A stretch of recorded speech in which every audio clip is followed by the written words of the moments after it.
میری cousin matric کی student تھی۔ میں ان پڑھ تھا، وہ مجھے منہ تک نہیں لگاتی تھی۔ یہی بات مجھے بہت تکلیف دیتی تھی۔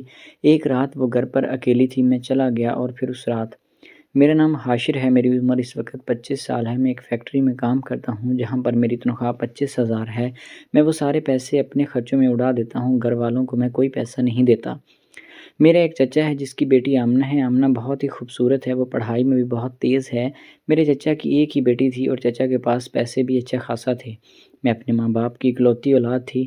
جب ہم لوگ بڑے ہو رہے تھے تو میری دادی کا انتقال ہو گیا، لیکن اس سے پہلے بچپن میں ہی میری دادی نے میرا اور آمنہ کا رشتہ طے کر دیا تھا۔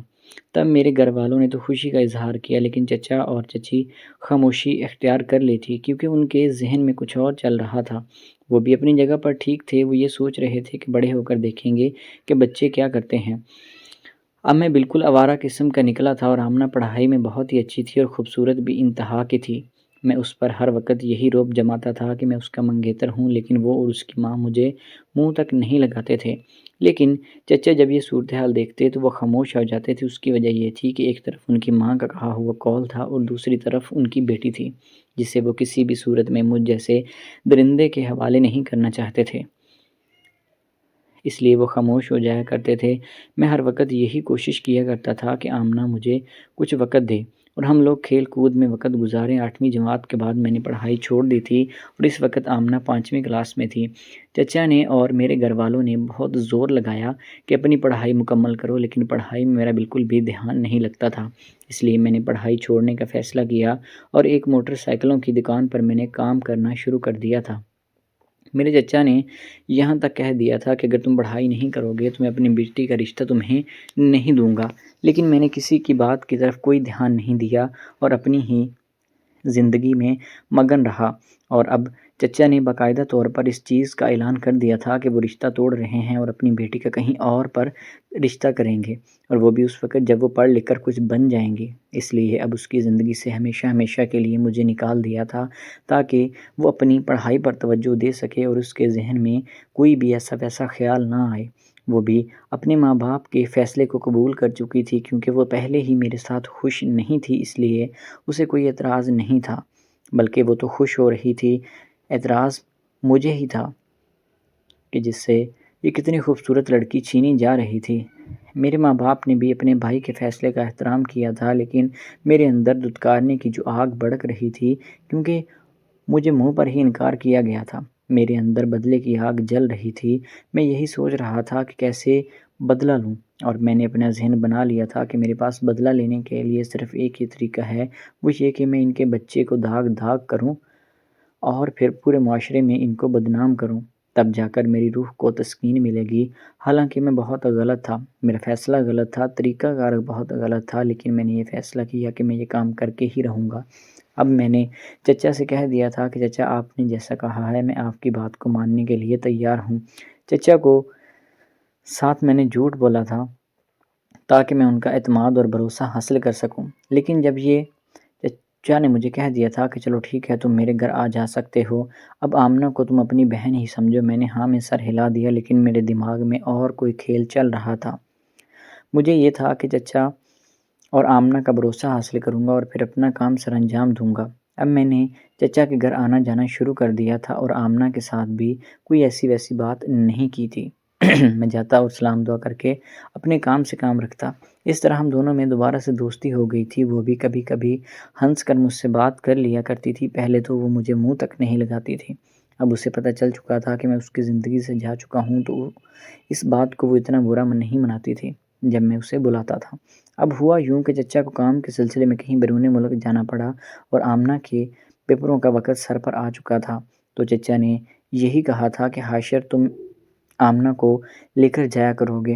میں نے اس بات میں سر ہلا دیا تھا کیونکہ میں نے یہ موقع کو غنیمت جانا تھا اور آمنہ کے قریب ہونے کا یہی موقع میرے پاس آیا تھا۔ اب روزانہ آمنہ کو میں ہی لے کر جایا کرتا تھا اور میں ہی لے کر آتا تھا۔ ہم دونوں جاتے وقت تو وہ ذرا پیپر کی وجہ سے پریشان ہوتی تھی، لیکن جیسے ہی وہ واپس آتی تو وہ پیپر ہونے کی خوشی میں بالکل یہ بھول چکی ہوتی تھی کہ اس کے ساتھ کون ہے۔ وہ ہنسی خوشی باتیں کرتی اور ہاتھ پہ ہاتھ مارنا اس کا معمول بن چکا تھا، اور آتے وقت مجھ سے یہ کہہ دیتی تھی کہ مجھے کچھ کھلاؤ۔ میں اسے جو چیز وہ مانگتی وہ کھلانے لگ گیا تھا۔ اب ہماری بات تھوڑی آگے بڑھنے لگی تھی۔ میں سمجھ چکا تھا کہ یہ میرے اوپر مکمل طور پر بھروسہ کرنے لگی ہے۔ ابھی میں اپنے کام کو سر انجام دے پاؤں گا۔ تو میں نے اس کے سارے پیپر دلوا دیے تھے اور اس طرح سے چچا بھی واپس آ گئے تھے۔ چچا نے آ کر خوشی کا اظہار کیا اور مجھے شاباشی بھی دی تھی۔ میں یہ دیکھ کر بہت خوش ہوا تھا کہ چچا میرے اوپر مکمل طور پر اعتماد کرنے لگے ہیں۔ اب میرا وقت آ چکا تھا جب میں اپنے بدلے کی آگ کو ٹھنڈا کر سکوں گا۔ میں نے یہ فیصلہ کیا کہ اب مجھے موقع ملے گا تو میں اپنا کام سر انجام دینا ہے۔ ایک دن چچا اور چچی کو کہیں فوتگی پر جانا پڑ گیا تو چچا نے کہا تھا کہ ہمیں آتے ہوئے دیر ہو جائے گی اور تم آمنہ کو یا تو اپنے گھر لے جاؤ یا پھر اس کا تھوڑا دھیان رکھنا۔ میں نے اس موقع کو غنیمت جانا اور فیصلہ کیا کہ میں اپنے کام کو آج ہی سر انجام دوں گا۔ آمنہ صبح اسکول چلی گئی تھی اور دوپہر کو 2 بجے واپس آئی تھی۔ اب میرے پاس یہی وقت تھا 2 سے لے کر رات کے 8-9 بجے تک کا۔ جب تک چچا چچی واپس آتے اسی دوران مجھے یہ کام کرنا تھا۔ خیر مغرب کے قریب میں اس کے گھر جا چکا تھا۔ آمنہ اکیلی ڈر رہی تھی اور اپنے کمرے میں بیٹھی پڑھائی کر رہی تھی۔ میں اس کے پاس چلا گیا اور اس سے بات چیت کرنے لگا۔ وہ مجھے کہنے لگی کہ دیکھو میں پریشان ہو رہی ہوں، بابا ابھی تک نہیں آئے اور مجھے تم سے بھی ڈر لگ رہا ہے، تو تم اپنے گھر چلے جاؤ اور میں کمرے کی کنڈی لگا کر بیٹھ جاتی ہوں۔ لیکن میں نے آمنہ سے کہا کہ تم ڈرو نہ، اب میں تمہارے پاس ہوں اور پریشان نہ ہونا۔ بار بار مجھے یہی کہہ رہی تھی کہ تم یہاں سے چلے جاؤ، کیونکہ میری آنکھوں سے اسے درندگی اور وحشت صاف صاف نظر آ رہی تھی۔ پھر جب وہ ضد کرنے لگی تو میں نے اسے کہا تھا کہ دیکھو مجھے موقع چاہیے تھا، آج مجھے وہ موقع مل گیا ہے۔ تم نے اور تمہاری ماں نے مجھے جو رشتے سے انکار کیا تھا وہ میرے اندر آگ بھڑک رہی تھی۔ آج میں اپنی آگ کو پورا کر سکوں گا۔ پچھلے 2 سال سے میں اسی موقع کی تلاش میں تھا، آج مجھے موقع ملا ہے، سو میں اپنے وحشی اور درندہ بن کر آمنہ کی طرف لپکا اور اسے دبوچ لیا۔ وہ چیخو پکار کر رہی تھی، میں نے اس کے منہ پر کپڑا رکھ دیا اور اس کو قابو میں کر لیا۔ قابو میں کیا ہی تھا کہ پیچھے سے کسی نے میرے کمر پر ڈنڈا مارا۔ جب میں نے دیکھا پیچھے میرے چچا تھے۔ چچا نے مجھے بہت مارا اور پوری طرح زخمی کر دیا تھا اور پھر میرے والد کے حوالے کر دیا۔ والد نے بھی مجھے زمین جائیداد سے آگ کر دیا تھا اور گھر سے نکال دیا تھا، اور چچا اپنی جگہ چھوڑ کر کمپنی کے دیے ہوئے اپارٹمنٹ میں شفٹ ہو چکے تھے جہاں پر آمنہ نے اپنی پڑھائی مکمل کی اور ایک اچھی جگہ نوکری کرنے لگی تھی، اور ادھر میں نشے میں مبتلا ہو چکا تھا اور اپنی زندگی مکمل طور پر برباد کر چکا ہوں۔ تو دوستو، میری آپ سب لوگوں سے یہی گزارش ہے کہ کبھی بھی بچپن میں بچوں کا رشتہ نہیں کرنا چاہیے، کیونکہ بڑے ہو کر ان کی راہیں جدا ہو جاتی ہیں اور ماں باپ کے رشتوں میں بھی خرابی آ جاتی ہے، کیونکہ بڑے جس دور میں چیزیں یہ کرتے تھے وہاں تک چل جاتی تھی۔ آج کل کے بچوں کی سوچ مختلف ہے اور جو چیز میں نے کی تھی وہ بہت غلط تھی۔ مجھے کبھی بھی اس کی عزت پر ہاتھ نہیں ڈالنا چاہیے تھا اور کبھی بھی چچا اور ان کی بیٹی کا بھروسہ نہیں توڑنا چاہیے تھا۔ شاید مجھے آج انہی گناہوں کی سزا مل رہی ہے۔ تو دوستو، میری آپ سب لوگوں سے گزارش ہے کہ ویڈیو کو لائک کریں، سبسکرائب کریں۔